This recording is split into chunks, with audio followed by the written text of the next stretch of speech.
farmohub.pk। From cells to organism.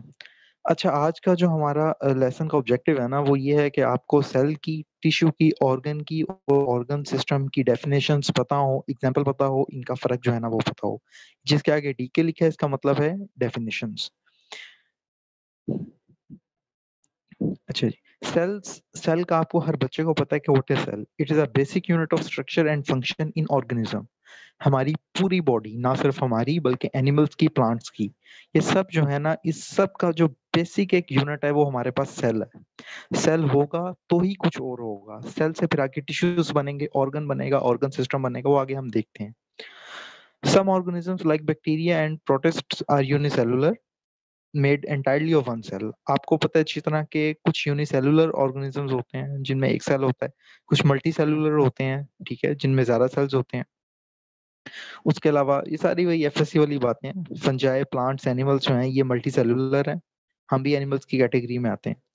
In multicellular organism cell exhibit cell specialization. They take on specific jobs and different from each other.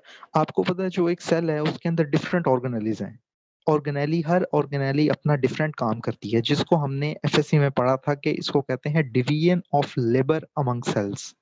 ठीक है, ये नहीं है कि जो mitochondria का काम है वो उठ के राइबोसोम्स कर रहा है, ठीक है, जो राइबोसोम्स का काम है वो एंडोप्लाज्मिक रेटिकुलम कर रहे हैं, ऐसे नहीं होता। हर ऑर्गेनेली अपना अपना काम करती है, ठीक है। तो the cells also exhibit division of labour. अच्छा जी, ये एक छोटा सा फ्लो चार्ट आपके लिए मैंने ऐड किया है। इसमें आप देखें, इसमें सबसे बेसिक यूनिट जो है ना किसी भी चीज का, वो एटम है। एटम के बाद मॉलिक्यूल या कंपाउंड बनता है, उसके बाद ऑर्गेनेली बनती है। ऑर्गेनेलीज मिलके एक सेल बनाती हैं, ठीक है।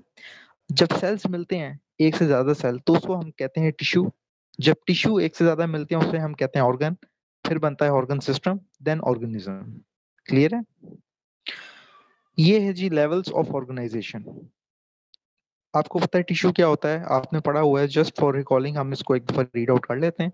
Groups of similar cells that work together to perform a specific function.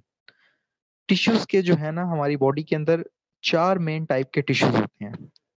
Epithelial tissue, connective tissue, muscle tissue, nervous tissue. अभी आप सिर्फ यहाँ पे इसके नाम पढ़ें। हर टिश्यू के ऊपर हमारा एक प्रॉपर पूरा 1 से 2 लेक्चर्स होंगे, जिसमें आपको बताऊंगा एपिथेलियल टिश्यू क्या होता है, इसकी डेफिनेशन क्या है, ये नजर कैसे आता है, इसका काम क्या है, इसकी टाइप्स क्या है, किधर किधर होता है, इसका डिफेक्ट आ जाए तो क्या होता है, ठीक है। कनेक्टिव टिश्यू, ये भी आपको पता है। कनेक्टिव टिश्यू क्या होता है? कनेक्टिव टिश्यू आपके ये जितने भी कार्टिलेज होते हैं, ठीक है, लिगामेंट्स होते हैं, है लेवल्स ऑफ ऑर्गेनाइजेशन। अब आपको पता है टिश्यूज जो होते हैं ना वो मिलके ऑर्गन बनाते हैं, ठीक है। हम पढ़ लेते हैं क्या लिखा हुआ। Structures made of different types of tissues that work together to perform a specific function is called as organ. इसकी एग्जांपल है heart, lung, stomach, small intestine, liver, large intestine, gall bladder, plant root, stem, leaves, ठीक है ना। इस जितने भी organs हैं, for example heart ले लें, लंग्स ले लें, इन सब के अंदर क्या है, टिश्यूज हैं। हार्ट के अंदर आपको पता है मायोसाइट्स होते हैं, सेल्स मिलके टिश्यूज बनाते हैं। इसी तरह आपके जो मसल्स हैं उसके अंदर भी यही आपके जो होते हैं सेल्स होते हैं, सेल स्पिंडल्स होते हैं। तो सबसे छोटा यूनिट सेल, उसके बाद टिश्यू, देन ऑर्गन। अब ऑर्गन मिलते हैं तो क्या बनता है, ऑर्गन्स मिलते हैं तो बनता है ऑर्गन सिस्टम, ठीक है। Group of organs that work together to perform specific function is called as organ system. इसकी एग्जांपल आप देखें, आपकी बॉडी में है डाइजेस्टिव सिस्टम है, सर्कुलेटरी सिस्टम है, रेस्पिरेटरी है, नर्वस है, मस्कुलर है, स्केलेटल है, इंटेगुमेंट्री सिस्टम है, स्किन वस्कुलर सिस्टम है प्लांट्स में, ठीक है। अब डाइजेस्टिव सिस्टम एक सिस्टम है, इसमें कितने ऑर्गन्स इन्वॉल्व हैं? आपकी टंग से लेके आपके लार्ज इंटेस्टाइन तक की सारी चीजें जो है ना ये आपके डाइजेस्टिव सिस्टम में आती हैं। नेक्स्ट है आपका लेवल्स ऑफ ऑर्गेनाइजेशन के अंदर ऑर्गेनिज्म। कि भाई हमने देख लिया सेल्स मिलेंगे तो टिश्यू बनेगा, टिश्यू मिलेंगे तो ऑर्गन बनेंगे, ऑर्गन्स मिलेंगे तो ऑर्गन सिस्टम बनेंगे। अब ये सारे के सारे ऑर्गन सिस्टम जब मिलते हैं तो बनता है एक ऑर्गेनिज्म, ठीक है। A complete organism, a complete individual living think. इसकी एग्जांपल है हम, सबसे बेहतरीन एग्जांपल है इंसान, single person, a single plant, a single bacterium, a single protist, a single fungi. कोई भी जो एक मुकम्मल चीज है ना वो ऑर्गन सिस्टम से मिलकर बनती है।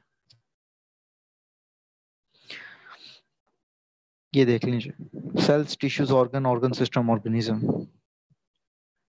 अच्छा स्टूडेंट, ये 4 से 5 क्वेश्चन है, ठीक है। ये आपने जब लेक्चर खत्म हो जाएगा तो उसके बाद इसको पढ़ना है ईमानदारी से और देखना है कि आपको ये आते हैं कि नहीं आते। बहुत आसान है, ठीक है। इसको हम डिस्कस भी कर लेंगे। ये वही जो डेफिनेशंस मैंने आपको बताई हैं वही हैं, ठीक है। ये आपने लाजमी एक दफा अपनी असेसमेंट करनी है। अच्छा, organization of vertebrate body. Tissues are group of cells that are similar in structure and function. In human, there are 4 primary tissues. मैंने आपको पहले भी बताया, एपिथेलियल है, कनेक्टिव है, मसल है, नर्वस टिश्यू है, ठीक है, जिसमें न्यूरॉन्स आते हैं। Organs are combination of different tissues that form a structural and functional unit. Organ systems are groups of organs that operate to perform the major activities of the body. The human body contains 11 principal organ systems. कौन कौन से हैं? The 5 main organ systems: respiratory, circulatory, reproductive, digestive, excretory, ठीक है। ये देखें जी, आप लोगों के लिए एक डायग्राम भी ऐड की है। सबसे पहले ये देखें, ये सेल है, हार्ट का है, कार्डिक मसल सेल, ठीक है। एक से ज्यादा सेल्स मिलेंगे तो बनेगा टिश्यू, उसके बाद टिश्यूज मिलेंगे तो बनेगा ऑर्गन, यानी कि हार्ट। अब हार्ट एक ऑर्गन है, it is not an organ system. इसके बाकी हार्ट की वेसल्स मिलेंगी, ठीक है ना, लंग्स आपके इन्वॉल्व होंगे, तो ये सारी चीजें मिलके आपका बनाएंगी सर्कुलेटरी सिस्टम, ठीक हो गया। उसके बाद है जी डाइजेस्टिव सिस्टम। आपको पता है द ऑर्गन्स और parts of the body that work together to break down food into a smaller more usable form, इसको कहते हैं डाइजेस्टिव सिस्टम। आपकी डाइजेस्टिव सिस्टम के अंदर कौन कौन से ऑर्गन्स हैं? सबसे पहले आपके सलाइवरी ग्लैंड्स हैं, ठीक है। जब आप खाना खाते हैं तो आपके मुंह के अंदर वो जो सिक्रीशंस निकलती हैं, या अभी मैं आपके सामने बर्गर, पिज्जा, पास्ते का नाम लूं तो उनको सोच के जो आपके मुंह की साइडों से जो है ना वो पानी निकल रहा है ना, ये है आपकी सलाइवरी सिक्रीशंस, ठीक है। आपको आपके सलाइवरी ग्लैंड्स होते हैं, कितने होते हैं ये भी हम पढ़ेंगे। उसके बाद अब आपने जी पिज्जा पास्ता खा लिया, अब वो चला गया आपके ईसोफेगस में, खाने की नाली में, ठीक है। उसके बाद वो चला गया आपके स्टमक में, फिर आपके स्टमक से चला गया आपकी स्मॉल इंटेस्टाइन में, आपकी लार्ज इंटेस्टाइन में स्टोर हुआ, और फिर जो है ना वो आपने वॉशरूम जाके उसे ना अपने से दूर कर दिया, ठीक हो गया। तो ये सिस्टम है डाइजेस्टिव सिस्टम। उसके बाद है जी आपका आगे सर्कुलेटरी सिस्टम।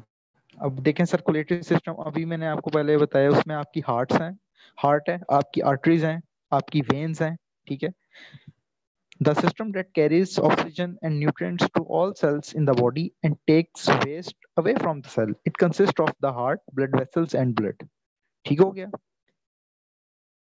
ये सारी चीजें हमने आगे जाके डिटेल में पढ़नी है, अभी सिर्फ एक छोटा सा ओवरव्यू है। रेस्पिरेटरी सिस्टम के अंदर क्या है?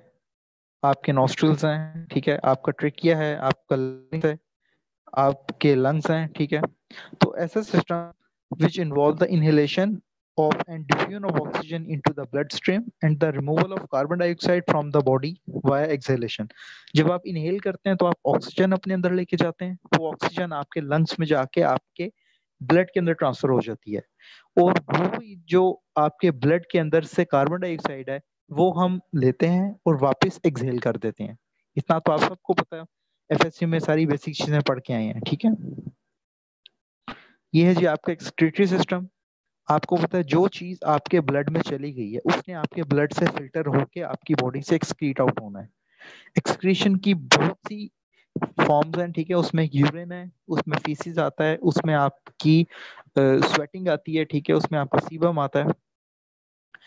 तो एक्सक्रीटरी सिस्टम के अंदर देख लें, किडनीज हैं, a pair of kidneys, a pair of ureter, urinary bladder है, ठीक है, यूरेथ्रा है, और लास्ट है जी आपका reproductive system. The male and female reproductive systems are responsible for the production of sperms and eggs, the fertilization of ova by sperm and the gestation of a fertilized ova into a feces unborn body, ठीक है। आपको पता है कि mail और female reproductive systems होते हैं, ठीक है। मेल रिप्रोडक्टिव सिस्टम के अंदर स्पर्म्स प्रोड्यूस होते हैं और फीमेल्स जो है ना वो ओवा प्रोड्यूस करती हैं। तो सारे सिस्टम जो भी अल्लाह पाक ने हमारी बॉडी में बनाए हैं ये सब मिलके एक कंप्लीट ऑर्गेनिज्म बना रहे हैं, जिसको आप कहते हो एक इंसान। अच्छा बच्चों, ये है आपका आज का छोटा सा lecture. For any queries, join us on our social media sites.